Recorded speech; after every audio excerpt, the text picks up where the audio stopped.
ஏ கிளவிய விரவு விடு. யாருக்கு எடுத்துக்க. எவ்வளோ? 100 ரூபா. 100 ரூபாயா? அம்மா துண்டு விறகுதான் இருக்கு 100 ரூபான்றா?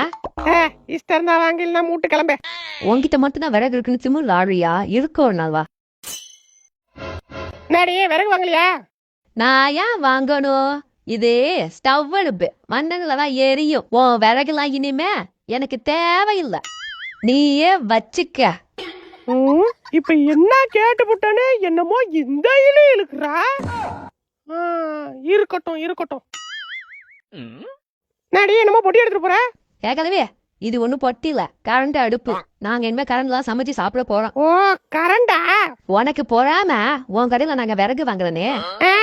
பொறாம பண்றாங்க பொறாம. இத கொடுத்த 100 ரூபாய்க்கு. சிப்ப நடி ஏதோ விட்டுட்டு போற? இது கேஸ் அடுப்பு. நாங்க இனிமே கேஸ்ல தான் சமைச்சு சாப்பிடுவோம். நீ இன்னும் அந்த விறகுலயே கதை. முன்னாடியோட இழுவர் ரொம்ப வலுவா இருக்க. வருண்டே, எனக்கும் நேரம் வரும். தமிழகத்தில் கேஸ் தட்டுப்பாடு.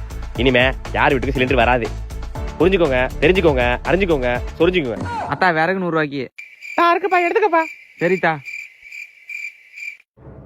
அக்கா இங்க வாக்கா. குடுப்பா. அம்மா கிளவிட்ட எனக்கு தான் விறகுன்னு சொல்லல. இல்ல அக்கா. சரி.